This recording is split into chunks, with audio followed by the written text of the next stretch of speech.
This is Leader Time by FedNet for April 9th. Welcome back and thanks for listening. Senate Majority Leader John Thune discussed foreign policy as the Senate poised to confirm ambassadors to Israel, Canada, Mexico, and Panama. The following material is protected by copyright. Mr. President, President Trump has made it clear that his foreign policy is centered on advancing America's interests and keeping Americans safe. And in the first 3 months of the Trump administration, we've seen the President take action on these priorities. President Trump has gone after terrorists who targeted Americans. He secured the release of Americans held hostage abroad. And he's put America on a stronger footing with respect to adversaries like China and Iran. Mr. President, this is a welcome change in direction in our foreign policy. Over the last 4 years, the Biden administration too often demonstrated weakness on the world stage.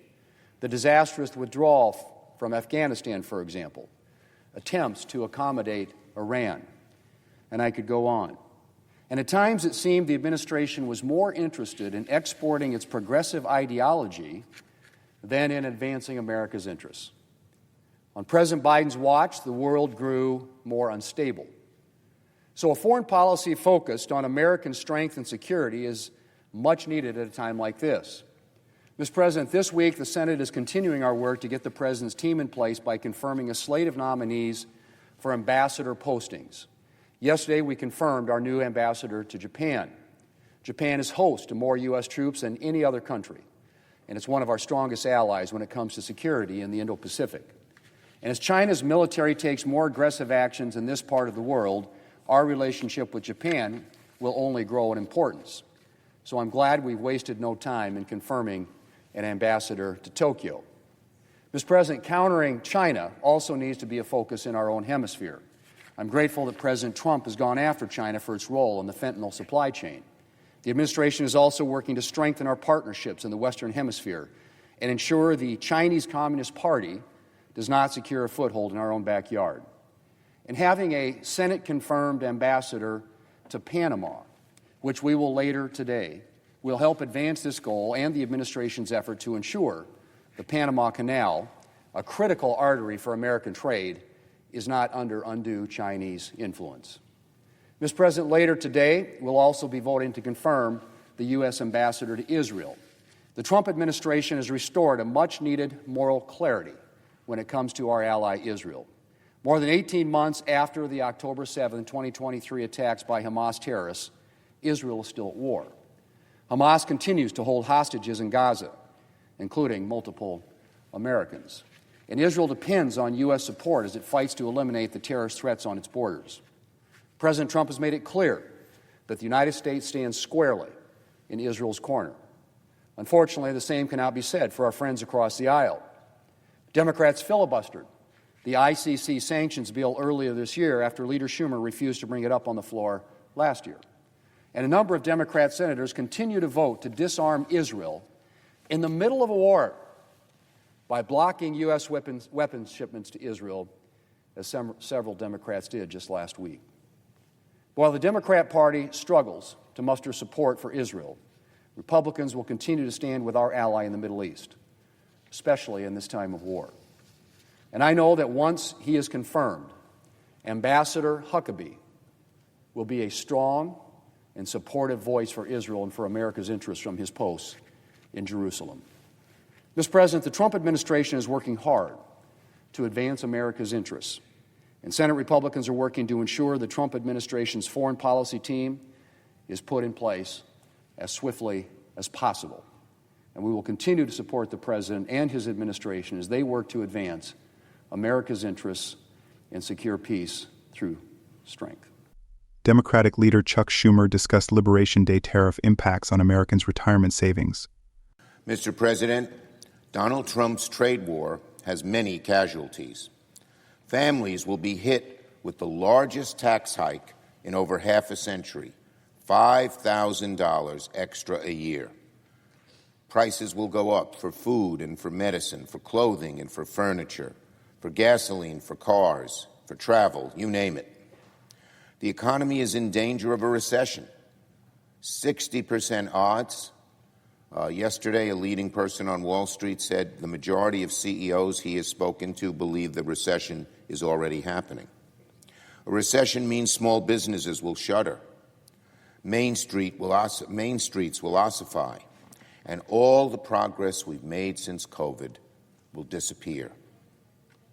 But one of the biggest casualties of Donald Trump's trade war are American seniors and Americans planning retirement in the near future. If you were planning to retire this year or thinking about retiring soon, Donald Trump's tariffs are like a brick over the head. This year, 4 million Americans will turn 65. That's a record. Another 80 million Americans are between 45 and 60, and thus approaching retirement and keeping their eyes on the future.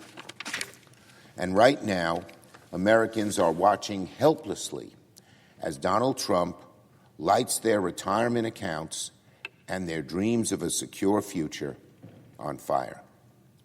To put it in perspective, for Americans nearing retirement, Donald Trump's market crash has vaporized a whopping $104,000 from the average retirement account. That's when you factor in the 17% drop in the Standard & Poor's 500 since the middle of February. Let me say that again. For Americans nearing retirement, Donald Trump's market crash has vaporized a whopping $104,000 from the average retirement account. That's years, sometimes decades, of people's savings gone in a flash. That's money retirees need to pay for health care, for prescription drugs, to see the grandkids, to buy groceries, and to live with a little bit of dignity,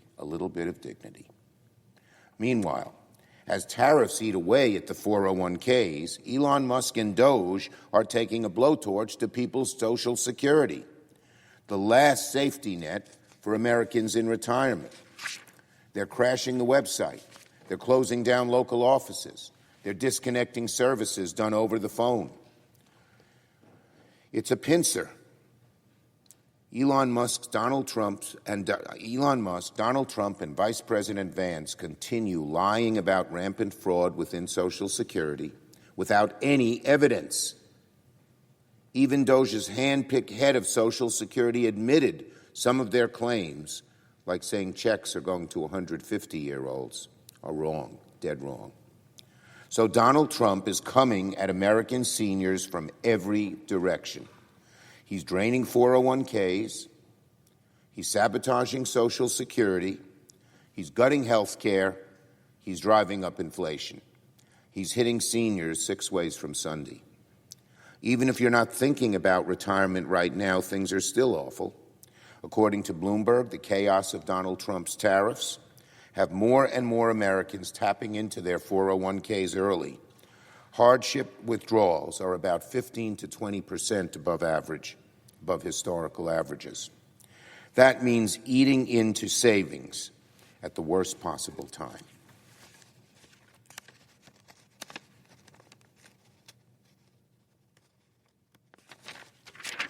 The damage of the past few days will take a very long time to heal. But millions of seniors hoping to retire soon don't have that kind of time. They may not have enough to ride out a recession. They may never recover. And what makes this particular market crash especially painful is that it was wholly unnecessary. Donald Trump did not need to start a global trade war with no plan whatsoever. Donald Trump did not need to send the markets reeling. Of all the ways he could have gone about these tariffs, he picked perhaps the single dumbest, most destructive approach possible. Americans wanted Donald Trump to focus on one thing when he became president: costs, inflation, keeping the economy whole. Donald Trump has spectacularly failed already at the one thing people wanted him to do. Instead of lowering inflation, he's made it much worse. Instead of strengthening the economy, he has single-handedly teed us up for a recession. And few will suffer as much and as quickly as the millions of seniors who are planning to retire this year and in the years to come. Retirement is supposed to be sacred in America. Part of the American dream is working hard all your life, chipping in, saving little by little, knowing that when you retire, there'll be something there, not to make you rich, but so you can live a life of some degree of dignity. But Donald Trump has stolen years from people's retirement with his boneheaded tariffs. For them, the damage could be permanent. As always, this program is copyrighted by Federal Network, Incorporated, and provided only for informational and educational purposes. Unauthorized reproduction, distribution, or use of this episode without expressed written permission from FedNet is prohibited. Thanks for listening to this FedNet podcast. You can watch live action from Congress on our YouTube channel at FedNet TV.